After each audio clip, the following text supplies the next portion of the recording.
Hello लोगोफोर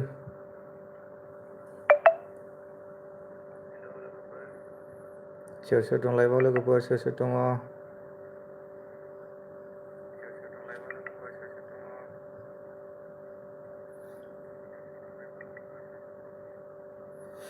लाइभआव दसे फैदो लोगोफोर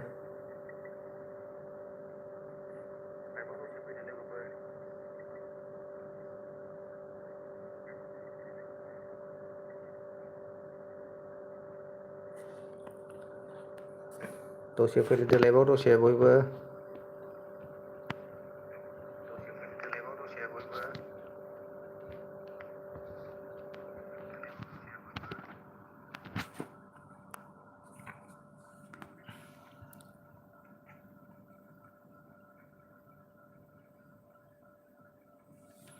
गुड इभिनिं फ्रेन्ड गुड इभिनिं आदा गुड इभिनिं दसेलाय फैनायदोंमोन आदा मानसिफोर फैना फैया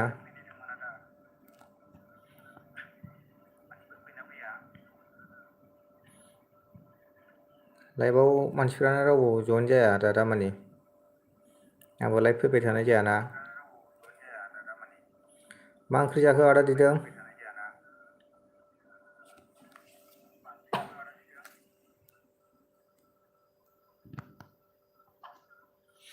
आदा दिदिमा मा ओंख्रि जाखोमोन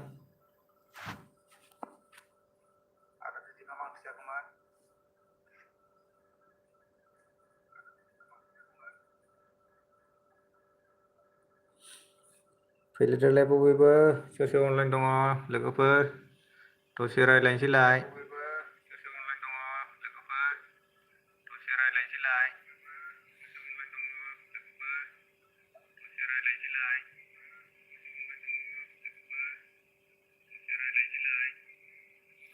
आरो दिदिमा हरामोनथाय डिलिट खालामफिनबाय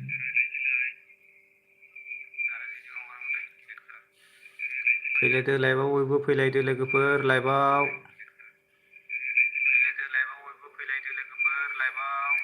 दसे रायज्लायनोसैलाय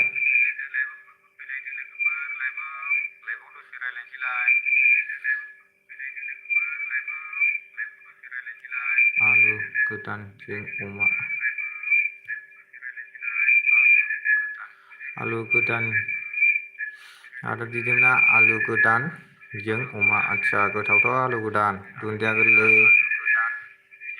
गोथाव जायो रावबो गैया माथो आदा दिदोम लाइभआवलाय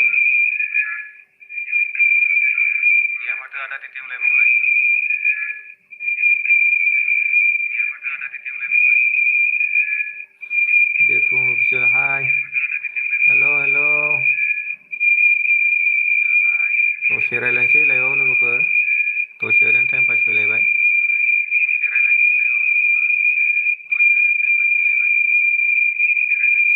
मा ओंख्रि जाखो बिरफुं अफिसियेल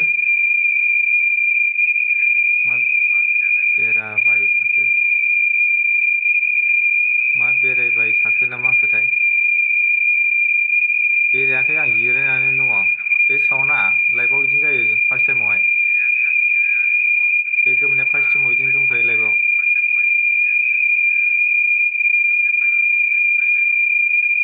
नोंनि मबाइला साउन्ड फैदों फ्रेन्ड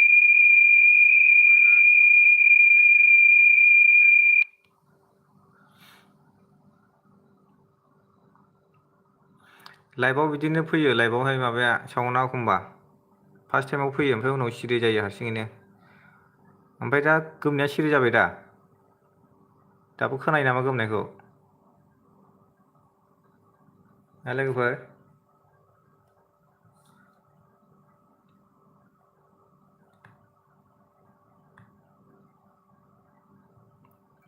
दाबो गोमबावो नामा दे जाबाय आदसा जाबायना ओरैनो चेनेल प्रमसन खालामनाय बायदि फैदोंमोन आं ओमफ्राय मानसियानो गैयाबा बोरै प्रमसन खालामनो आदामोन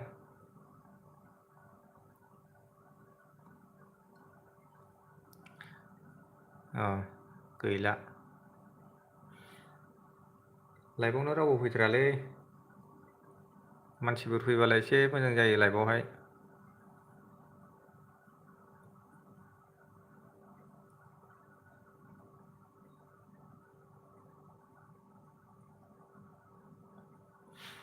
रावबो गैया लाइभआवनो दामानि लाइभआव थांलाय फैलायसो माथो ओंखारलांलायबाय।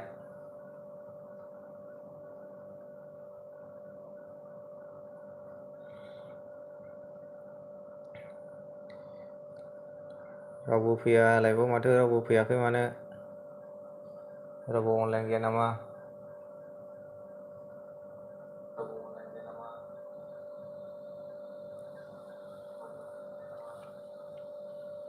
दायो खामानि मावनायनि सम ना? औ बेबो मोनसे दाबो खामानि मावनायनि सम माने आं फ्रिखायसो आंबो फैदों आंबो खामानिसो मावदोंमोन आंबो न'आव थायाना आंबो बायहेरायावसो खामानि मावो दा फ्रि टाइमखाय ओरैनो दसे फैनायदों सोर फैयो जाय फैया आरोना गोबां मानसिफ्रा माइ हादों औ गोबां मानसिफ्रा माइ हागासिनो दं दा गामिफ्राव गोबां मानसिया माइ हागासिनो दङ। आदा दिदोमा ओंखाम गोरलै जादोंना जायाखै? माइ गायोना आदा दिदोम न'आवहाय?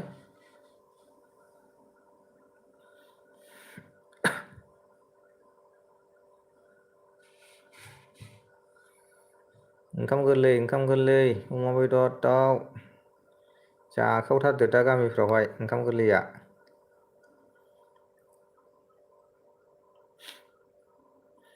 जाय दं कमेन्ट खालामबानो जाबाय गोदान फैदोंब्ला।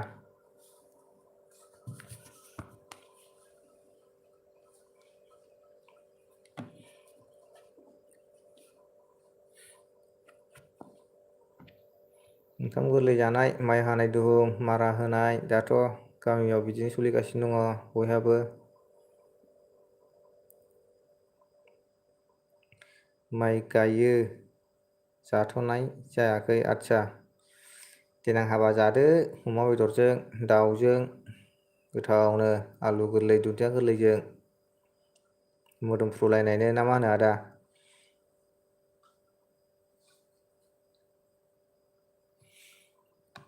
जानांगौ बयहाबो जाखायोना।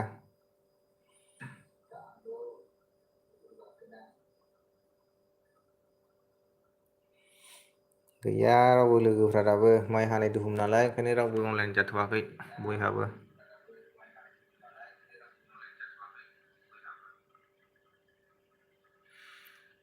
आदा दिदिमा अबेनिमोनलाय अरुणाचलथिंजायनिसोमोन नामाथाय?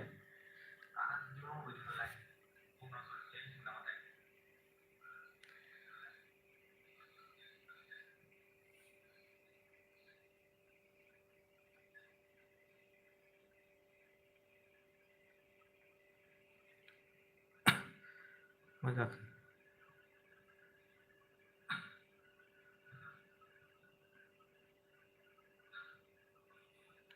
आं माबानि क'क्राझार डिस्ट्रिक्टनि आदा दिदोम क'क्राझार डिस्ट्रिक्टनि।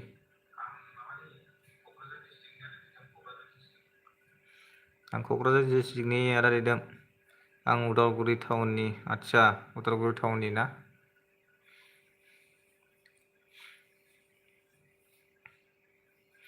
उदालगुरि टाउननि उदालगुरिनि मानसिफ्राबो आंजों माखासे फ्रेन्ड दंमोनथ' इउटुबावहाय माखासेया फैयाखिसै।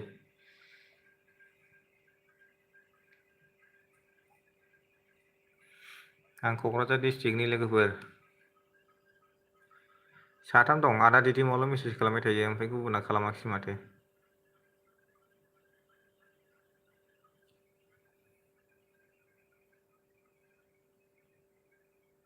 औ औ नंगौ आदा दिदोम।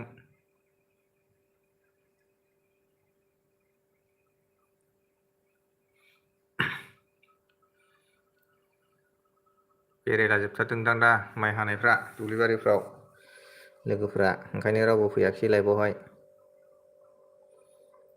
10-12 जन फैनायब्लाबो मोजां जागौमोन लाइभआव। दा रावबो गैया माथो खालामबावनो सासे सानैजों रायज्लायनोसै ना मा होनो आदामोन?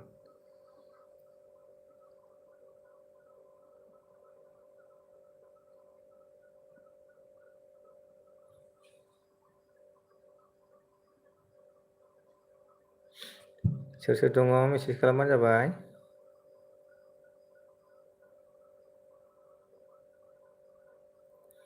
रावबो गैया सोर सानो माथो।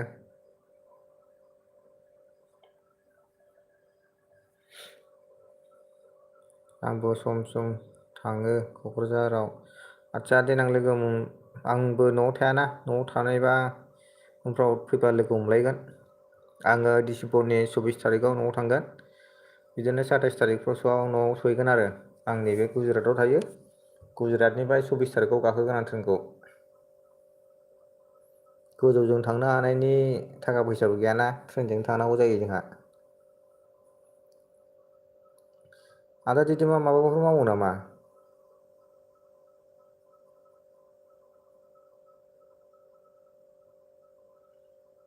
माबाफोर जब मावो नामा आदा दिदिमा?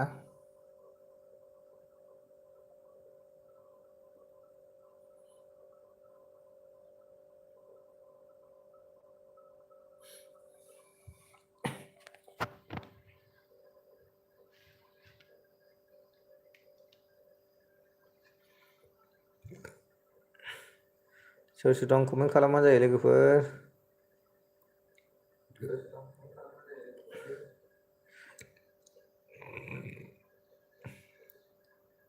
साथाम दंथ', मानसिफ्राथ' रावबो कमेन्ट खालामाखिसै।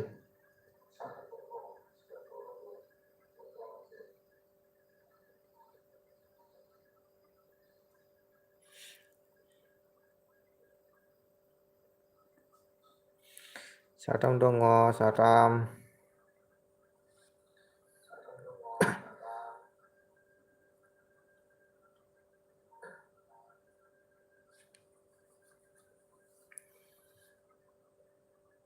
थांजोबखो ना माखो लोगोफ्रा?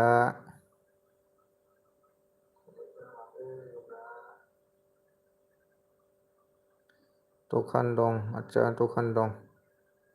दखान होयोना आदा दिदिमा? आदसा दे मोजां आदा दिदेमा मोजां। बिदिनो होना जानांगौ, माथो खालामनो, मोनसे नङा मोनसे मावना जानांगौ जायो।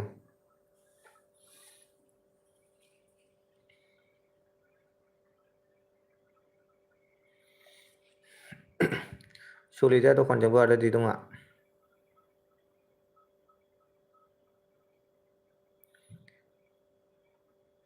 बेफोरनि नटिफिकेसनाथ' गोबां हाबफैदों आंनाव, सोरबा सोरबा भिडिअ आपल'ड खालामदों।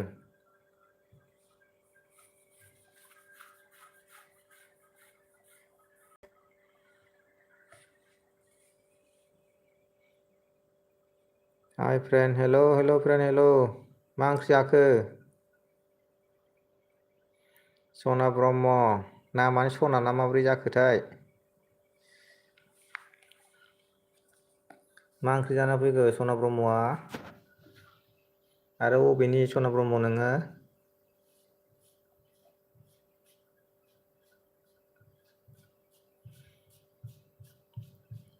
मा डिस्ट्रिक्टनि सना ब्रह्म? अन्नानै खिथाहरदो कमेन्टआव।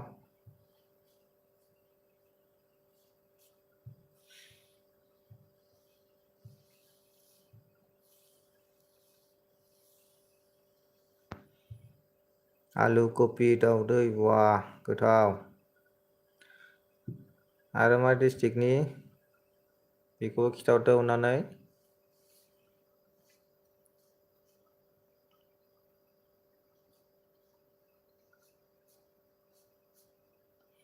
आं चिरां आमगुरिनि। आदसा चिरां आमगुरिनि।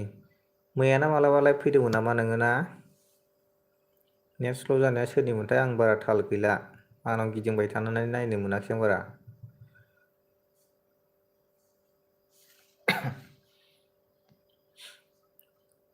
चिरां आमगुरिनि सना ब्रह्मआ। नामानो बेनोखा ना माब्रै?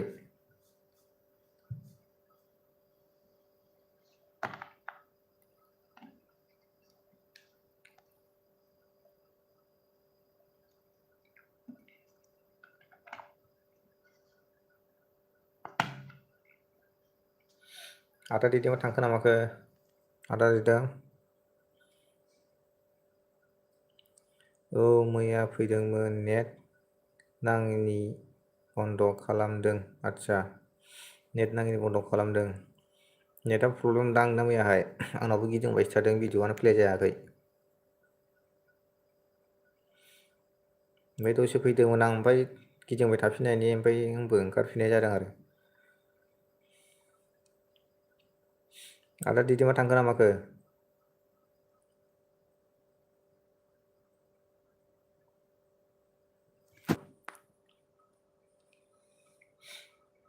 थांलाय फैलाय जागासिनो दं लोगोफ्रा, सोरबा फैदों सोरबा थांदों।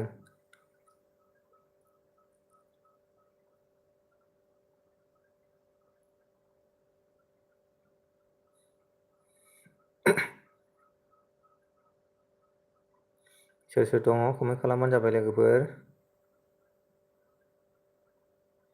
माइ हानाय दुहुमना ओंखायनो रावबो फैयाखै, खमथार।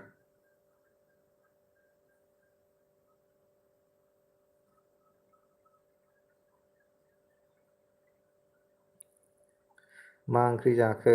जोंना ओंख्रिया दालि जहल, आलु, फान्थाव, फुलकबि, लाब्रासो।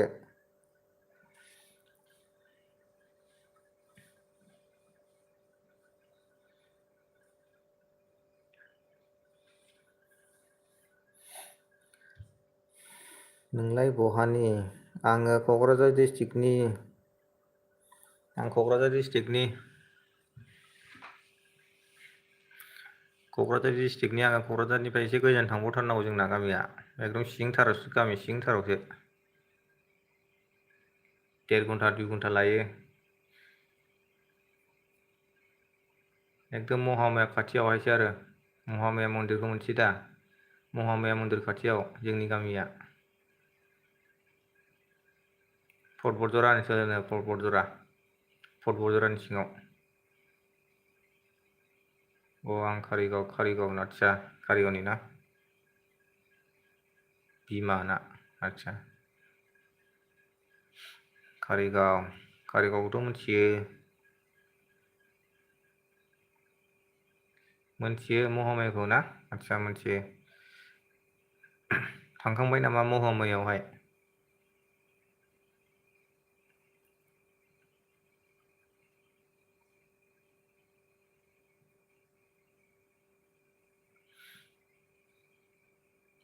महामाया मन्दिराव थांखांबाय नामा मालाबाफोर?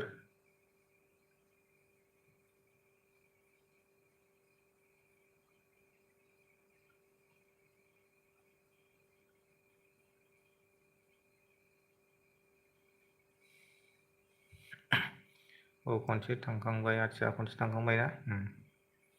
गैला आगोलनि बादि मेला जाला, बारा गिदिर जाला, खम जाबाय, फिसा जाबाय एसे दाना। आगोलावसो गिदिर जायोमोन मेलाया, दाथ' फिसासो जाबाय, बारा गिदिर जाला।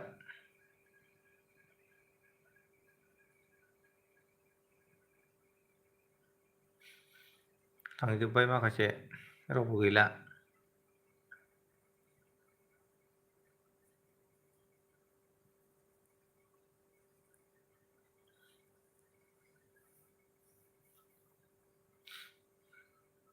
सोर सोर दङ कमेन्ट खालामबानो जायो लोगोफोर। सासेल' खालामबाय थाबाय।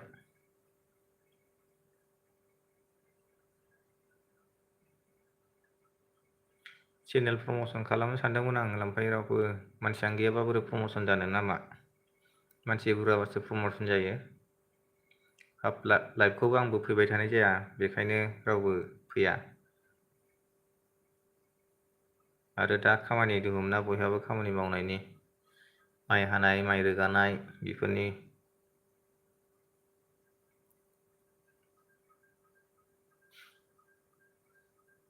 जाय जाय दङ कमेन्ट खालामहर लोगोफोर।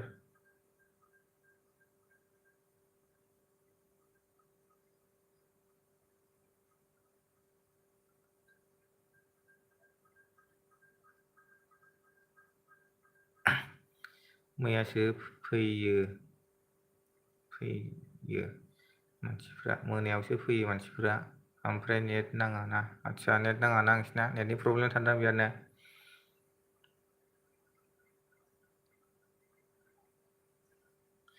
मोनायावसो फैयो मानसिफ्रा, ओमफ्राय नेट नाङा ना? आंहाबो मोनायाव फैयोब्ला आंनाबो माबाया एमबि थोआ जायो मोनायावहाय। दा आंनि बे आं खामानि मावनायावहाय वाइफाइ सालायोना, वाइफाइआवसो आंबो जइन जानानै दं। मोनायाव बयबो फ्रि थायो, बयबो मबाइल लायोना आखाइयाव, अनलाइन थायो, बे समाव फैयो आरो मोनायावहाय फैनायालाय। दा सानावहाय बयबो खामानि दंना, सोरबा स्कुल थांनाय, सोरबा माबानाय, बेफोरबायदि खामानि मावनाय, माइ हानाय, माइ रोगानाय खामानि दुहुम जायो सानावहाय बांसिन। दा आंबो ओरैनो टाइम पाससो फैदोंमोन। मोनायावहाय फुङावबो सिखारनांगौ जायोना, ओमफ्राय मोनायावबो बारा लाइभ फैनो बायो आङो एखमबा।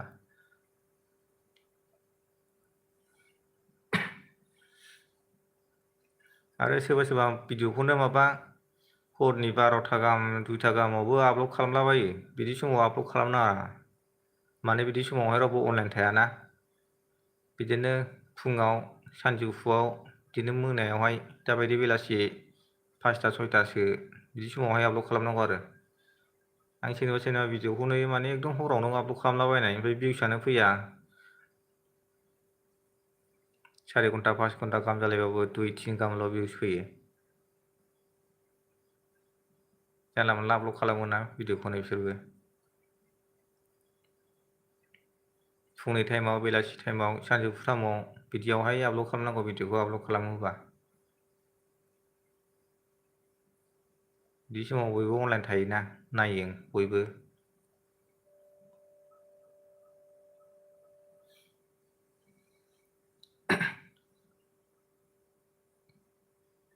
आरो सोरबा सोरबा गोबां मानसिफोरानो कमेन्टआवहाय साबसक्राइब लिरहरो, बिदि साबसक्राइब लिरबा खमायफिनजोबो साबसक्राइबारा। जों गावजों गाव खालामलायनानै लानो मोनलाया आरोना इउटुबनि नेमावहाय। जाय मोजां मोनो बिसोर खालामो नालाय, जोंनाथ' थिननानैसो खालामहोनाय। दा बेखौनो बुजिया सोरबा सोरबा थगायो सानो, ओमफ्राय साबसक्राइब खालामा। आं नोंखौ साबसक्राइब खालामबायबो बुंहरो।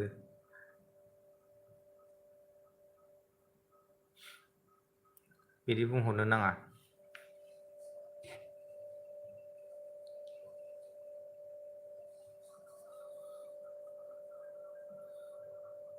ओमफ्राय सोरबा सोरबा खालामा साननानै थगायो सानो ना मायोथाय, खालामहरफिना। आंहा बिथांमोनखौ खालामदों साननानै खालामनोसै, ओमफ्राय उनावहाय आं खालामबासो बिसोरबो खालामसै, बिदिबाबो खमायो। 24 घन्टानि उनावहायसो बेक साबसक्राइब खालामलायनांगौ जों खालामलायना लानाया, नङाबा खमायफिनजोबो। दाबो आंनाव 6-7 जननि दङ साबसक्राइब खालामहरफिननांगौ आं बिसोरखौहाय। आं दाबो खालामाखै, माने टाइम जायाखैना।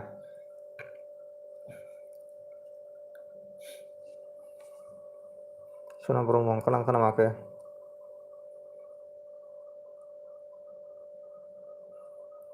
सोर सोर दङ लाइभआव लोगोफोर? कमेन्ट खालाम दे, नायनाल' मानो थायो।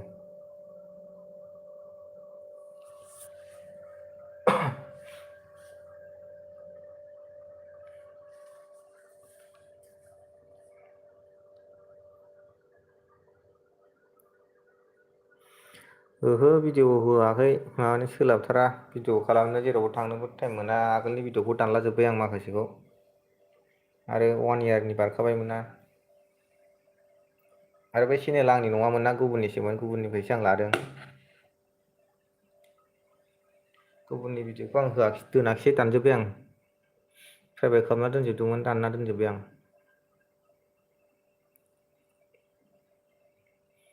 भिडिअ मोनसे बानायदोंमोन, ओमफ्राय बारा जायैखाय आपल'ड खालामाखिसै, दानफिनबायसो आङो।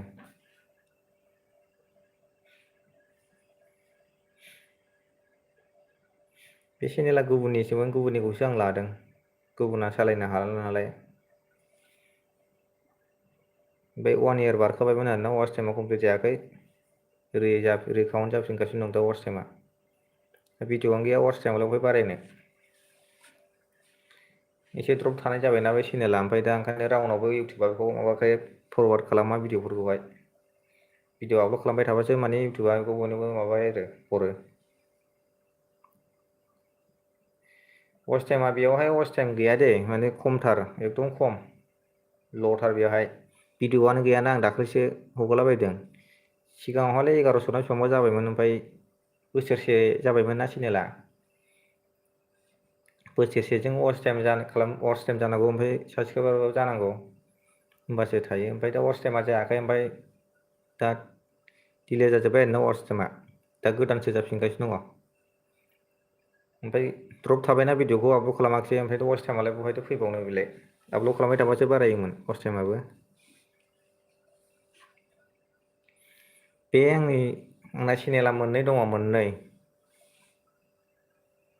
बे मोनसेयावबो दंखायोमोन नामा नोङो? उदांस्रि ब्रह्म चेनेलाव दंखायो दा?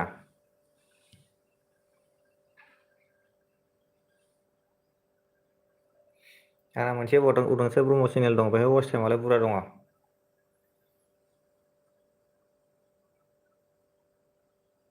नैबेयावहायथ' भिडिअखौनो आपलड खालामाना ओंखायनो वाच टाइम गैया दाबो।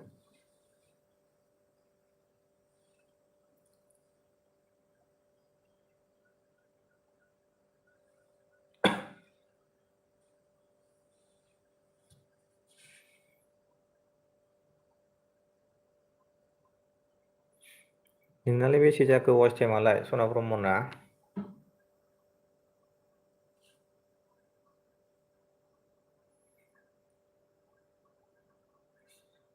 618 था दं माबाया साबसक्राइबारा 73 भिडिअ।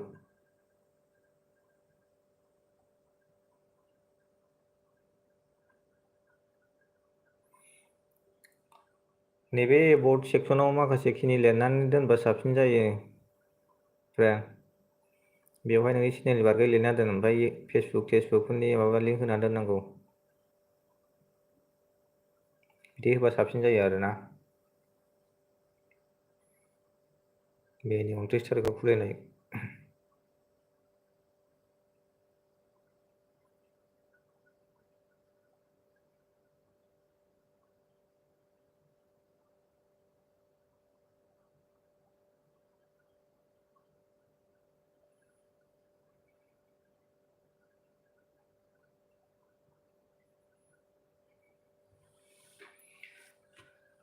रावबो गैला लायबावबाय माथो, दा फैगोन ना मागोन लायबखौलाय?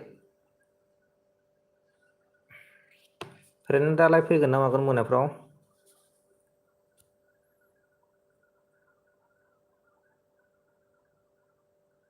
सानैल'सै सोर दंथाय? दोनथ'नांसिगोनसो लाइभखौनो, रावबो गैयाबा माथो खालामबावनो।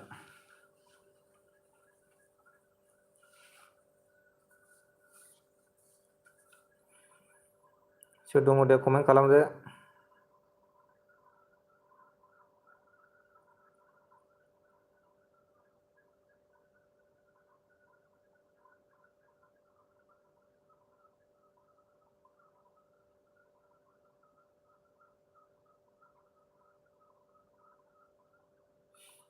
रावबो गैलादां, दोनथ'नांसिगोन लाइभखौ आंहाबो।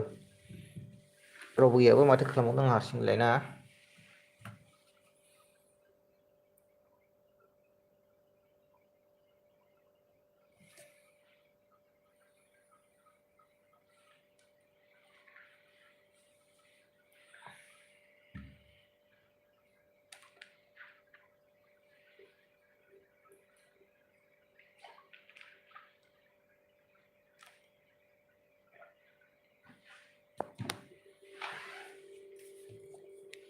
रावबो गैलाना, रावबो गैला।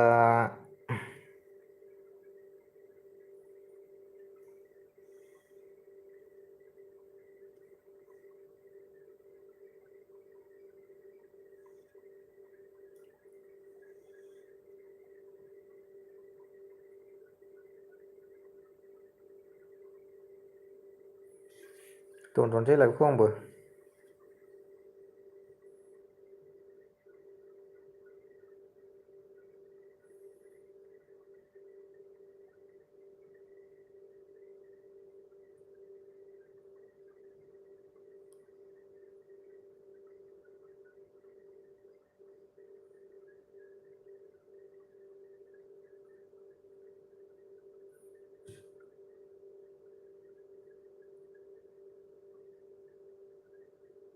लाइभखौ दोनथ'नाय जाबाय लोगोफोर, रावबो गैला।